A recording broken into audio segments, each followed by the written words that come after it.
everyone, it's Laura Myers for CMS-Connected. Today I'm going to discuss a topic that without a doubt is weighing heavily on the minds of anyone who targets the European market or profiles its many fair citizens. I'm speaking, of course, of the GDPR that is set to come into effect May 25th, 2018 and will forever change the way data will be handled around the world.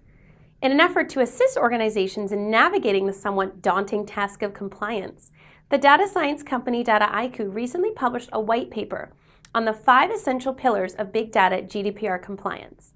In light of this, I'm speaking with Kenneth Sanford, Analytics Architect, U.S. Lead at Dataiku, to discuss how the impact of the GDPR is going to ripple out into many disciplines in the industry, and how organizations can best prepare for the new regulations before they take effect.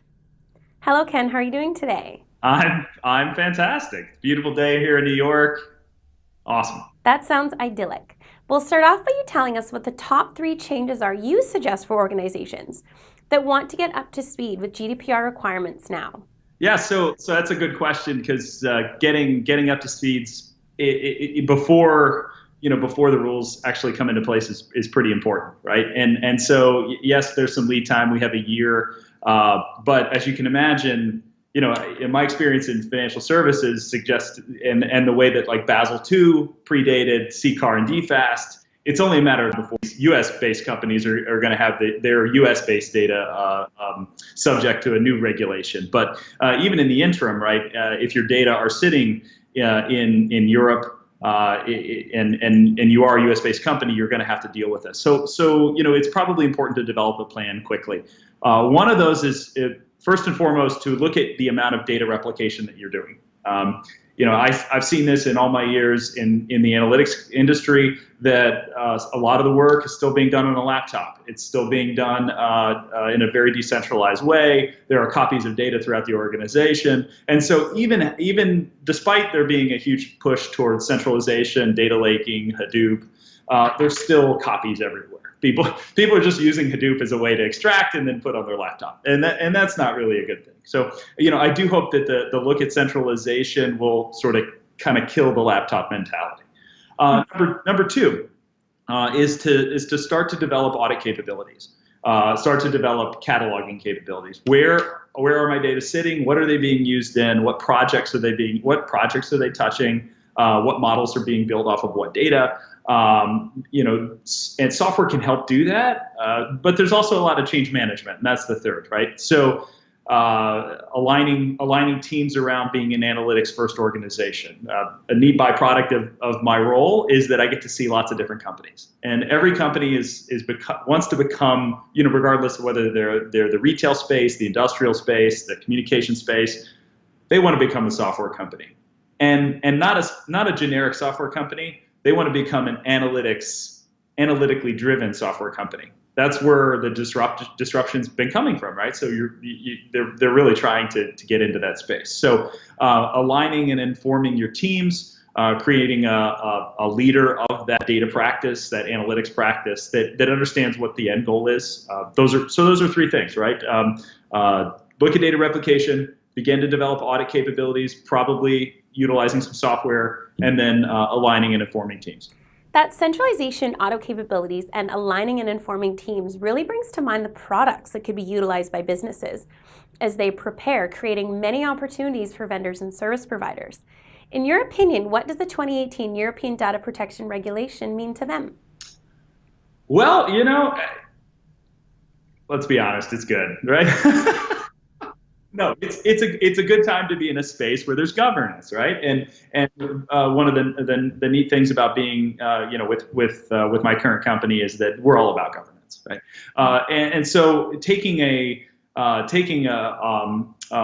look at what tools you're using, the centralization, the cataloging, the vendors that promote that are going to have success. And you've even seen some of that probably has been priced in with some of the recent IPOs for some of the data storage companies, right? Their entire business model is centralized data storage and security. And you're seeing, a lot of activity just below me, actually, on the New York Stock Exchange, sort of validating that. So good time. Yeah.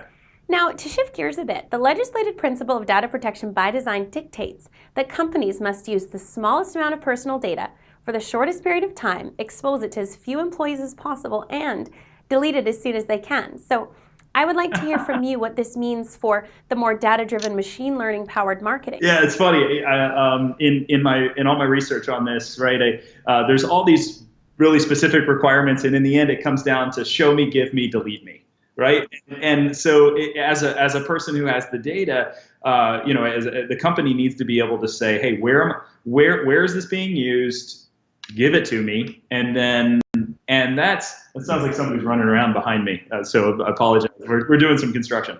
Well, actually, somebody else is doing some construction, not us. The show me, give me, delete me is interesting for machine learning, right? Because machine learning, since the advent of popular machine learning, the trend has been to use all the data you possibly can, and more data are better. And I am a statistician economist, right? Which means that everything is cost benefit. And so for the longest time, I've been saying, well, you probably don't need the millionth observation or the billionth observation to prove out what you're looking for, right? The model's not always getting better, certainly not always getting better without cost. So for machine learning, it's probably you could certainly apply machine learning and figure out whether you need the additional data. If I can train a model on a sample or a subsample of data, and it's just as good a model, well, I'm not putting at risk all these additional people, all this additional information, right? And there's ways to compress information. So the question is, does each record have value? Do we need to use all the data? And then maybe even machine learning can be used to limit what data are kept, right? So the anonymization of data is going to become a very important thing. Of course, anonymizing data is not easy because it has meaning, right? So I can't just obfuscate it for the purpose of masking the importance. I still need to keep the importance, right? And so I would imagine there's going to be some sort of niche industries niche providers that just obfuscate data, use machine learning in a way that doesn't detract value, lose meaning, that kind of thing. So.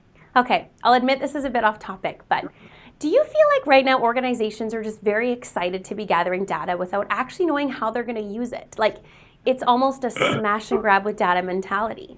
They love it. You know what it is? It's the hoarding mentality, right? It's like, all right, so it's cheap. And in essence, that's what the Hadoop file system has allowed for, right? Is that I can keep everything, I can throw it into the storage unit, and it's sitting there, but I know how to point to it. Like, I know exactly it's past the lamp and beyond the old, files. That's my thing, But I don't know if the big data world, and I think it's still there, but the mentality of let's keep everything without thinking is starting to subside a little bit, and there's a really simple solution to this problem, and I try to tell this to all the customers and clients that will listen to me. I like to talk, right? The ones that will listen to me, I'll say, well, what are you trying to clean the data for? Like, I know you're cleaning it, great, but what are you doing? Like, do you need this text field? Or do you just need a derivative of this text field? Like, maybe you don't need to infer meaning if you can just count the characters, right? And so thinking what you're going to do with the data will help you to put a cost on the action of collecting it, right? Or put a benefit, I suppose, on the cost of collecting it. You'd be amazed how many companies that I talk to just purely want to clean data for data's sake, and I think it's not good. That's a great point to make, to assign a cost or a benefit to the collection of data before getting in over your head without a thought of how to use it. This brings me to my next question, actually. How much budget should companies plan to allocate on GDPR readiness and compliance efforts? So that's a good question. I thought that was a fun thing to think about. So the regulations say that 4% of turnover, right? 4% of revenue can be your max penalty associated with violating some of these rules, which is steep, right? I'm not sure how I don't know the history of all the legislation, but 4% is a lot. So how much should you budget? Let's start with a sort of zero-based budgeting concept. What's been popular in the last few years in the advent of open source, and when I hear open source, having a lot of experience in the industry, it's not so much the open sourceness is the reason why people use the product. It's because it's free, right? And so folks have been using free software to solve a lot of these problems for a long time. And maybe what we need to think about is that free software, while it's great for compute, it's great for the core, it's great for the algorithms, it doesn't provide a lot of the stitching or glue that pushes all the things together. So where do you budget? Well, it's probably more than zero, right? Because zero has gotten us to a case where there's massive data replication and there's no governance and laptops dominate and that kind of thing. So it has to be bigger. It has to be bigger than zero. But maybe we should start by thinking, what's my current IT spend on tools that are not solving the problem, right? And maybe reallocating some of that. But again, be prepared to invest. I've spent part of my life in I'll tell you a weird tax discipline called transfer pricing. It's not. I don't know. PhD economists just get stuck there, right? But you'd be amazed how much companies would pay for pure compliance. Question. So think of it like compliance in tax or compliance in some of your other legal matters. You're going to have to allocate some dollars, and maybe CCAR, the CCAR DFAST regulation compliance is a decent barometer, right? Because those were, I saw estimates by most banks spending hundreds of millions of dollars to be CCAR DFAST compliant. So this is a much bigger, potentially a much bigger problem, and so I would expect pretty sizable budgets. I agree there could be room to allocate IT budgets within that aren't being spent in the most efficient way, and I definitely agree organizations should budget. I wouldn't say a generous amount, but I would say a sensible amount given the cost of issues that could arise if their compliance is found to not be in check.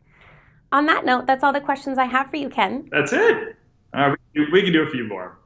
I'm just kidding. It was a pleasure. Thank you. Yes, that's it. I needed to keep it concise for myself, as I do find this topic especially interesting and thought-provoking, as you saw with my off-topic question a bit earlier.